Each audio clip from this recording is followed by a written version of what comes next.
I'm probably the biggest Mario fan I know about.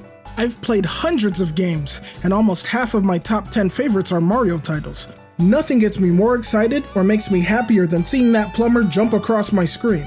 After a 9-month gap between General Directs, with my anticipation for the next 3D Mario reaching a fever pitch, Mario appeared in the latest one a grand total of 0 times. What did I think of it? It was pretty damn good. I imagine not a ton of people would agree with me there, and that's fine. If it weren't for all the time I've spent trying to change my mentality, I'd probably be more upset than most. Mentality is what I want to touch on here. A lot of folks seem to go into game announcement presentations only wanting to see their favorite franchise or type of game, ignoring basically everything else. While not a problem per se, if you think like that, I encourage you to dig just a little deeper than the surface when viewing these presentations. Try as hard as you can to reject your bias. Even if something goes against what you typically enjoy in some way, absorb the trailer properly and see if there's anything about the visual style, music, story, or gameplay that might appeal to you despite that. If you see a game in a franchise or especially genre you disliked or just couldn't gel with, abandon your preconceived notions. Games are often wildly different from each other, even among the same franchise. There might be a mixture of elements that works for you in one game that didn't work for the others. If it's been a long time since you last gave something a shot, give it another go. Who knows how your tastes have changed over the years? You might find yourself wondering why you ever bounced off of it. Gaming, and entertainment as a whole, is way more fun when you're willing to go outside your comfort zone and force your palate to widen. I'm speaking from experience here, because there are series and genres I adore now that I had little interest in before trying. For example, when I was young, I thought I hated traditional 2D fighters. I grew up playing Smash 64 and Melee when it came out, and got used to that style of movement. When I tried 2D fighters like Street Fighter 2, I found the far more restricted movement, difficult to execute specials, and hefty feel to landing attacks very off-putting. I called them stiff, boring, and too hard to learn.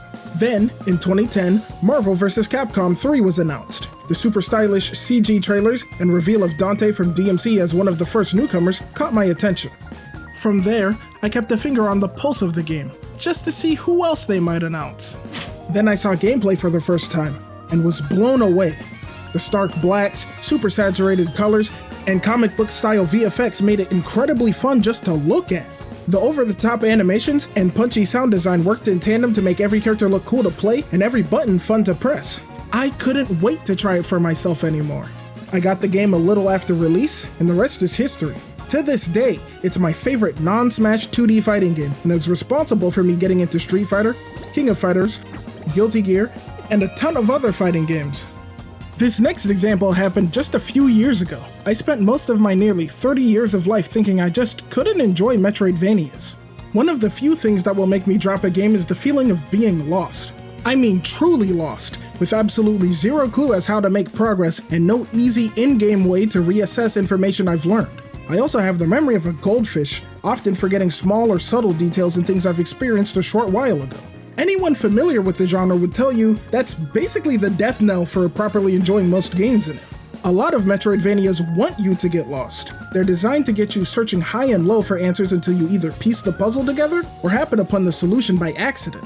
In September 2021, a collection of the GBA Castlevania titles was released, containing one of the franchise's fan-favorite titles, Aria of Sorrow, and one of my friend groups, a good pal, kept recommending the game to everyone. Since the collection was pretty cheap, I thought, why not? Let me give it a go. I figured I would bounce off of it like I did basically every other game in the genre, but this time was different.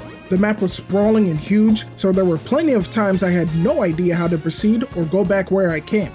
The critical path wasn't always obvious to me, but the game kept me hooked despite that. One of the main reasons why being the various RPG elements. Between equipment drops, the tactical souls mechanic, and leveling system, I found that even when I was completely lost, the game still giving me an avenue for progression made sure that the feeling of wasting time never crept in. Over just a couple days, I blasted through to the end of and beat the game with the true ending. The lessons I learned from Aria of Sorrow, I was able to carry over into Metroid Dread, another game I greatly enjoyed, which came out in October that year. Which leads me to my next point. These gateway experiences can lead to becoming a fan of or gaining a wider appreciation for similar games you play in the future. Learning the design language of a franchise or genre can ease the pain points of games you weren't sure about before, or even make them go away entirely. Playing Aria of Sorrow prepared me for Metroid Dread.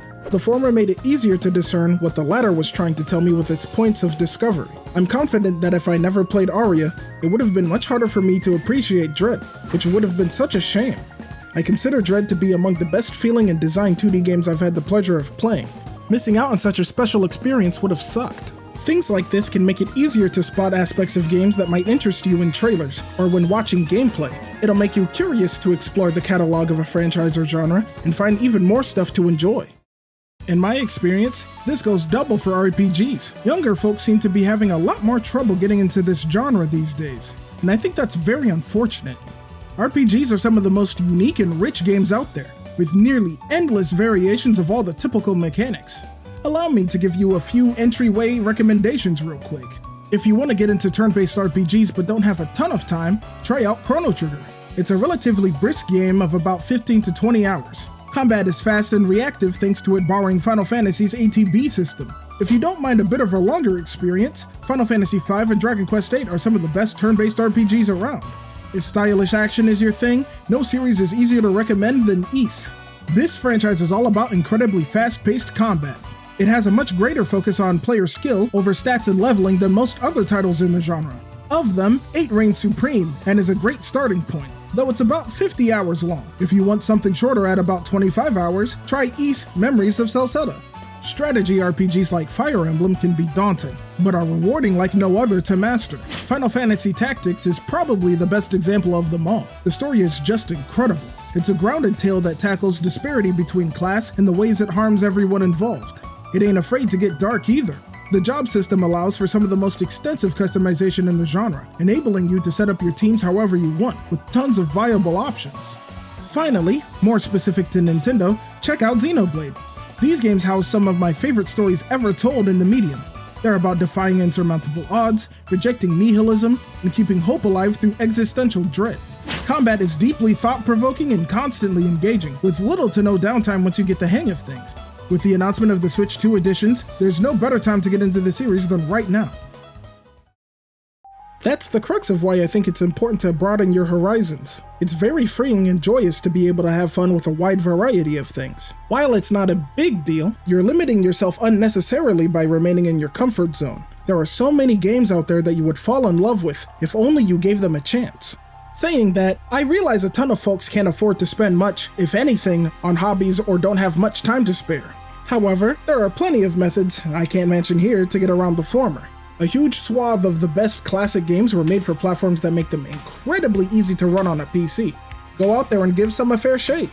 Considering the rise of handheld PCs and the Switch, divvying up your play sessions with a busy schedule has never been easier than it is now, provided you have one, of course. Considering how the last few General Directs turned out, I think it would behoove Nintendo fans to expect all future Directs to have a similar ratio of third-party to first-party titles. With those sales numbers and specs, every developer in the world is going to want their game on the thing. So, next time you're watching a Direct, don't just tune out when a trailer starts for a stylized RPG, realistic shooter, farm sim, or action roguelite. Go into it with as open a mind as you can muster. See it for what it is, and analyze it thoroughly. You might find it catching your interest. Thank you so much for watching. If you enjoyed this video, I'd greatly appreciate it if you could hype the video if you're on mobile, leave a like, comment, and subscribe. I'm currently aiming for 1,000 subscribers. Every sub goes a long way. If you dig streams and want to play some multiplayer Mario games, I'm live almost every Thursday, Friday, and Sunday around 3:15 PM EST. Stop by and hang out with me sometime. All previous streams are in a VOD playlist on my channel. Alrighty, until next time.